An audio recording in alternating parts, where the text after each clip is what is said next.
G'day folks, welcome back to All Things Outdoors. Now, in a previous episode where I prospected this gully that I'm in, I mentioned that I was going to come back with a waterproof metal detector so I could get into the creek bed and detect for any gold deposits that have flown down with all this water that's coming down from the rain we've had recently.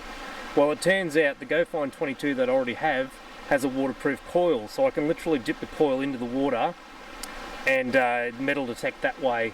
Now it's not fully waterproof, but that doesn't matter. We only got to dip the coil. We don't have to drop the whole thing in the water, but I just have to be careful that I don't drop it in there. And we can just go nuts metal detecting this creek that is flowing really well at the moment. We've had lots of rain lately and it's flushing a whole heap of sediment and rock and material down out of the hills, which hopefully contains a bit of gold. So let's get in and have a go. Paddling jacks, driving on the tracks, so much more. Come along with All Things Outdoors.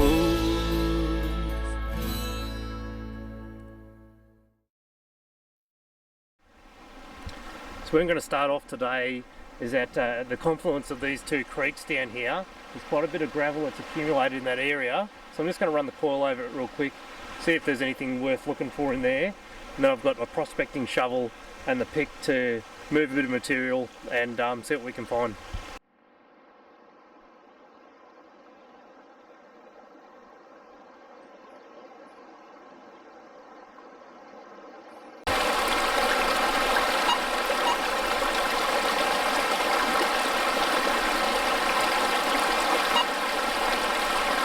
I've got a little bit of a hit there. Look at this big rock.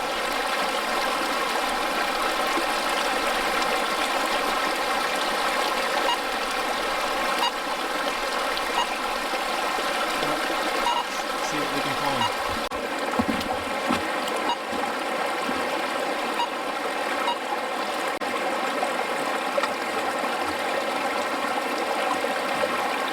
Right, I'm going to go a bit further up the gully where I was the other day, where the gravel's a bit finer and there's a bit more sediment in it.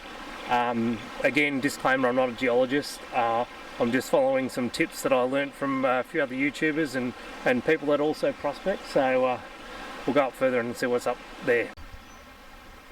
I'll definitely be careful out in the bush at the moment. This tree was not laying down on its side when I came past here 2 days ago. So the ground's very sodden and the roots are letting go.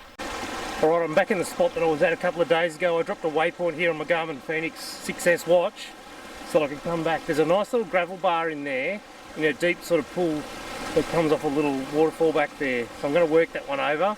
Also marked another one just a bit further up as well, so I might work these two over and see what I can find.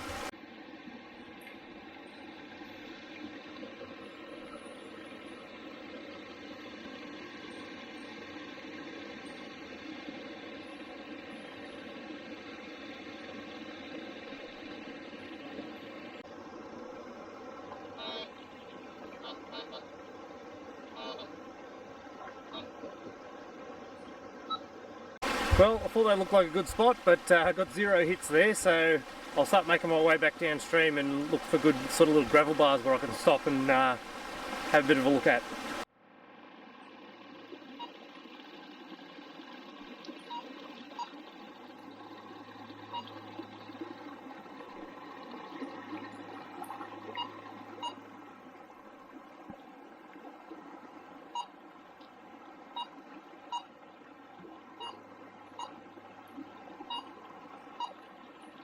Well, that's a little bit annoying.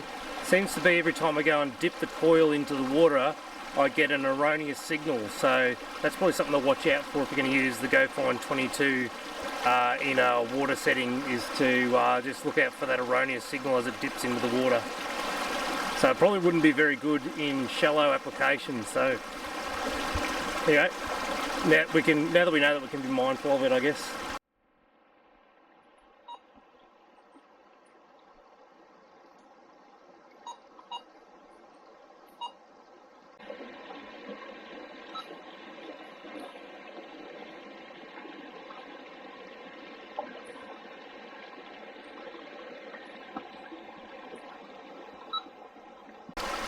Right, so I've concluded in these water settings, if you're going to use the Go Find 22, dip the coil in the water and keep it there. Otherwise, if you keep passing it through the surface, it's going to keep giving you those erroneous beeps, which is thoroughly annoying. But yeah, didn't find anything today, but this will do good to feed into my review for the Go Find 22, which will be coming up soon. So thanks for watching, guys. See you in the next one.